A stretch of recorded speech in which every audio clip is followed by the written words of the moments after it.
August 2-ാം തീയതി ശനിയാഴ്ച. എന്നാ പോയത്? ഓഗസ്റ്റ് 2-ാം തീയതി ശനിയാഴ്ച. ഇന്നാണ് ആ ഓഗസ്റ്റ് 2.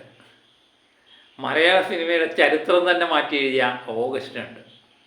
എനിക്ക് തോന്നുന്നു മലയാള സിനിമയിൽ ഈ ഓഗസ്റ്റ് 2-നുള്ള പ്രത്യേകത വളരെ വലുതാണ്. കാരണം മലയാള പ്രേക്ഷകരൊന്നും ഈ ഓഗസ്റ്റ് 2 ഒരിക്കലും മറക്കത്തില്ല. അന്നാണ് ജോർജ് കുട്ടിയും സംഘവും ധ്യാനത്തിന് പോയത്. എനിക്ക് തോന്നുന്നു ആ സിനിമയിലെ പല ഭാഗങ്ങളിൽ ഇങ്ങനെ പ്രതിപാദിച്ചിട്ടുണ്ട്. 13 കൊല്ലം മുമ്പ് 2013 ഡിസംബർ 19-ാം തീയതിയാണ് ഈ പണം റിലീസാകുന്നത്. അതിനുശേഷം ഈ ഓഗസ്റ്റ് 2-ൻ്റെ പ്രാധാന്യം പലയിടത്തും നമ്മൾ കേൾക്കുന്നുണ്ട്. എനിക്ക് തോന്നുന്നു മലയാളികൾ ഓഗസ്റ്റ് 2 എന്ന് കഴിയുമ്പോൾ അടുത്ത പടിയായിട്ട് നമ്മൾ പറയും ജോർജ് കുട്ടി സംഘവും ധ്യാനത്തിന് പോയതാണ്. അതാണ് ഒരു സിനിമയ്ക്ക് കിട്ടാവുന്ന ഏറ്റവും വലിയ ഭാഗ്യം, അല്ലേ?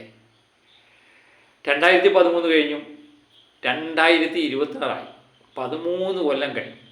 എന്നിട്ടും ആ കഥ എങ്ങും എത്താതെ പോകുന്നു എന്നുള്ളതാണ് രസകരമായ കാര്യം. 2 കഴിഞ്ഞു, 3-ാം ഭാഗം ഇറങ്ങി.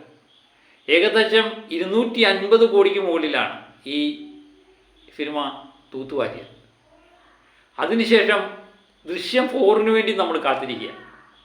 അപ്പോഴെല്ലാം തന്നെ നമ്മുടെ മനസ്സിൽ ഉയർന്നു വരുന്നൊരു ചോദ്യമാണ് ഓഗസ്റ്റ് 2.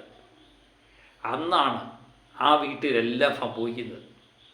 ജോർജ് കുട്ടിയുടെയും കുടുംബത്തിൻ്റെയും തന്നെ ജീവിതം മാറ്റി എഴുതിയ ദിവസം. അത്രമേൽ പ്രാധാന്യമുണ്ട് മലയാള സിനിമയ്ക്കും ഈ ഓഗസ്റ്റ് 2 എന്ന് പറയുന്നത്. മലയാള സിനിമയുടെ തന്നെ ചരിത്രം മാറ്റി. ആദ്യത്തെ 50 കോടി ചിത്രമാണ് മലയാള സിനിമയ്ക്ക് ദൃശ്യം നേടിത്തന്നത്. അന്ന് വരെ മലയാളത്തിൽ 50 കോടിയൊക്കെ സ്വപ്നമായിരുന്നു. ദൃശ്യവും ജോർജ് കുട്ടിയൊക്കെ അത് മാറ്റി എഴുതി. വർഷങ്ങൾക്ക് ശേഷം ഇപ്പം 200 കോടിയും കിടക്കുന്ന ദൃശ്യം 3 നമ്മൾ കണ്ടു. ഇനിയും ദൃശ്യം 4-ന് വേണ്ടിയുള്ള കാത്തിരിപ്പാണ്. ഈ ദൃശ്യം എത്ര നാൾ മുന്നോട്ട് പോകും എന്നൊന്നും നമുക്കറിയില്ല. നമ്മൾ മടുക്കാതെ ജോർജ് കുട്ടി സംഘത്തെ സ്വീകരിച്ചുകൊണ്ടിരിക്കും. കാരണം അത്രമേൽ മലയാളികൾക്ക് ഇഷ്ടപ്പെട്ട ഒരു കുടുംബമാണ് ജോർജ് കുട്ടിയും കുടുംബം എന്ന് പറയുന്നത്. 3 കൊല്ലം കഴിയുമ്പം ഈ ഓഗസ്റ്റ് 2-ന് ഒരു പ്രത്യേകതയുണ്ട്. അന്ന് ശനിയാഴ്ചയാണെങ്കിൽ ഇന്ന് ഞായറാഴ്ചയാണ്. അത് മാത്രമേ ഉള്ളൂ ഒരു വ്യത്യാസം. രാവിലെ കലണ്ടറിൽ നോക്കി ഓഗസ്റ്റ് 2 എന്ന് കണ്ടപ്പോൾ തന്നെ എൻ്റെ മനസ്സിൽ ഓടിയെത്തിയത് ആ ധ്യാനത്തിന് പോയ കഥയാണ്. മലയാളികളുടെ മനസ്സിലും ഇത് തന്നെയായിരിക്കും ഓർക്കുന്നത്. അത്രമേൽ ജോർജ് കുട്ടിയും കുടുംബവും മലയാളികളെ അത്രമേൽ സ്വാധീനിക്കുന്നു എന്ന് തന്നെ പറയേണ്ടി വരും. ഇനിയൊരു പക്ഷേ മലയാള സിനിമയിൽ ദൃശ്യം 4-ഉം ദൃശ്യം 5-ഉം ദൃശ്യം 6-ഉം ഒക്കെ ഉണ്ടാകാം. എന്നാലും ആ ദൃശ്യം 1-ൻ്റെ ഓഗസ്റ്റ് 2 ഓർമ്മയിൽ എന്നും ഉണ്ടാകും.